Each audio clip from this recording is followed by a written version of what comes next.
negative relationship patterns. So I'm going to show you a little clip that I call Zing.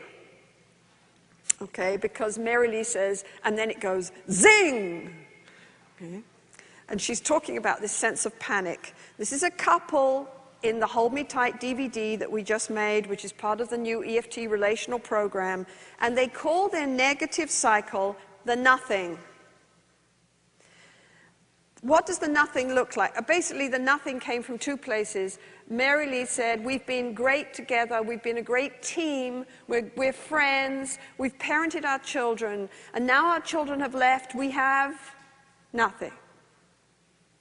Not only that, but they describe their cycle in these terms. She feels alone, she feels confused, she doesn't quite know why she's so upset, she doesn't know what to do. So she feels alone and she begins to fume. And so she puts out all this tension in the relationship. Her husband comes to her and he says, he's a communications expert. He goes all over the world teaching people how to communicate. He says, I'm an expert. With my wife, I'm a dud. Because it's a different level of it's a whole different level of relatedness. Yeah? This is about attachment. It's different. So she fumes silently because she's so upset and so alone, and he says to her, what's wrong? And she says, nothing. Nothing. And she shuts down. He gets enraged because he knows there's something wrong. He says, will you tell me what's wrong? She says, no, there's nothing, it's nothing. And he says, fine. And he goes away. And what's happened is, this has gone on for 28 years. And they are now at the point where he lives mostly in the basement, she lives mostly upstairs, because he says he's given up, right? What you're going to see is a piece of two conversations, what I call the raw spot conversation, which is them getting into their underlying feelings. You're going to see her doing this, starting to actually access her attachment needs and fears. And then you're going to see part of the hold me tight conversation, which is her being able to put those needs and fears out to him in a way that helps him respond. They are moving into being able to talk about attachment needs and fears in a way that creates a safe haven connection. And sometimes it's enough, if folks aren't really, really distressed, just to help them go to that attachment level and give them a language. So first you're going to see Mary Lee in Disorganizing Panic, talking about her withdrawal, and then you're going to see her in another conversation where she turns and tries to share in a different kind of way. Let's watch Zing. It's 8 minutes.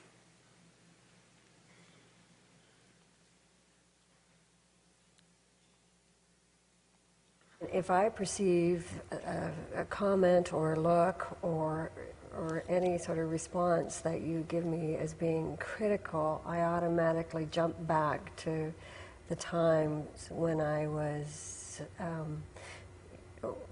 younger and when I was struggling with all sorts of other issues and having to stay in after school and all that sort of stuff. So I automatically go back there, and then I assume that you are, being really critical of me, or that I'm not good enough, and I can't get up to meet your expectations, and I can't be your equal, and then when I get up get those feelings going, and it's all happening in a nanosecond that these things are boiling up in there, that reinforces me feeling really bad about myself again, and then that's when I have to protect myself, and that's when I sort of withdraw, and I turtle, and I just sort of hide in my shell, and I just want to stay there. So then when you come in and say nothing, or ask me and I say nothing, then you get mad, or I'm afraid you get mad, and then I'm also frightened that what I've been thinking is coming true, that I am not good enough for you, or I'm not, I can't meet those expectations, and because I hold your esteem really high, and I want to stay there, so So the idea of losing that esteem, this is hard to talk about, right, Mary Lee? This is hard to talk about, it's painful, huh? Yeah. So I want to, so that's why I protect myself. And you used the word fear, right? You said, you're telling John that it may look like I'm shutting you out and that I'm saying nothing, but actually underneath I'm afraid. Yeah. That's what you're telling him, I'm afraid and overwhelmed with this idea that I can't find the right words. Or, yeah. And I also am frightened that if I do let go of a lot of things, then I will go overboard as well. And you will get angry too at me, but I'll go overboard, and then I don't know. Then I'm also not in control of the situation. So this is another way that I can control what may be the reaction, you know. So that's... Right. Yeah. So it might look like John's coming and he knows there's something wrong and he's saying, what's wrong? But there's a sort of urgency in his what's wrong. And for you, all this happens in that nanosecond when he says what's wrong, right? When he's all this old feeling of being young and not being confident and all these feelings happen just like that. Yeah. And you get afraid. I get frightened of it, and I'm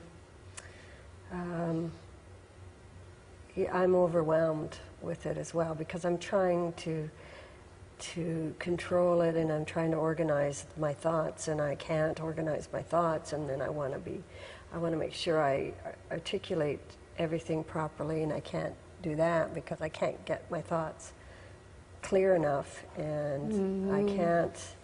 And then when you say, oh, what's the use, then I think, oh, okay, then that reinforces it again, you know, and I'm not even conscious that I'm doing this. This is all just going on without me even figuring out that this is going on. So I'm just, you know, just sort of protecting myself and hiding out. But I don't understand that, because I feel safe with John for everything, you know. Like John has always been my white knight, and he's protected me so many other times. And, you know, so I don't understand why I wouldn't be able to say this to John during that, because I would never ever think that I would be frightened with John. Then the zing happens, so it's also that, oh, not only am I not going to find the words and do it correctly, is that I'm not going to be worth it.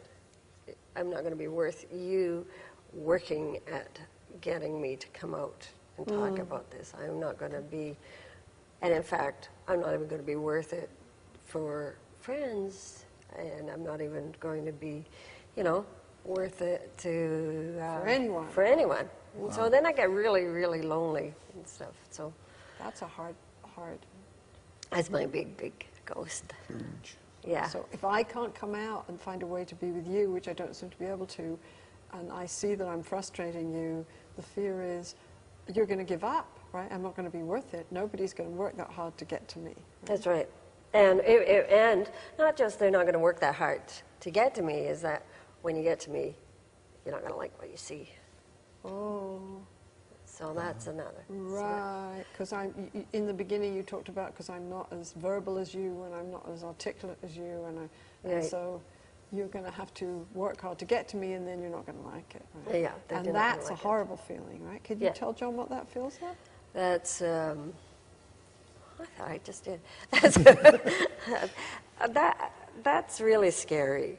That's really scary, and it's really lonely, and I think you used the word despair. Sad. Yeah, yes. Yeah, despair and loneliness is a big thing there.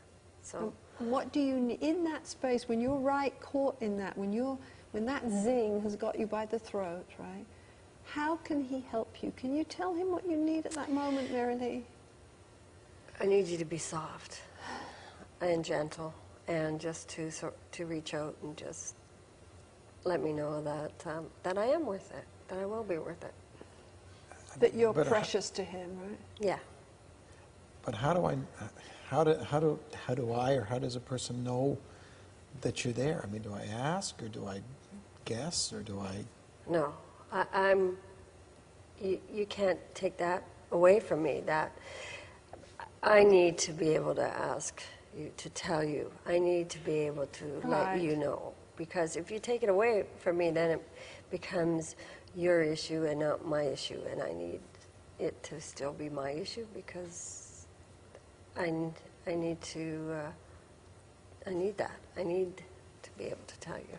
Yeah, so you have to be able to, it's empowering for you, right? You have to be able to find the words, and that's what we're doing here, right? Yeah. You have to be able to make it explicit, right? That's right. Because I think one of the things between you guys is you've said, we've sort of touched on some of these things, but we've never been able to really... We've been all around this kind of a conversation for 28 years, but we've never really gotten down to the exact conversation.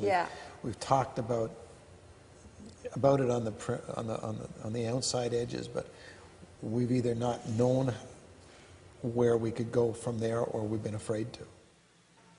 One of the places that I go when I look at that DVD, that piece of DVD, is that I go to thinking about the fact that one of the most pernicious myths that we have in our society about love, and people tell it to me all the time in my sessions, is if he really loved me, he'd know.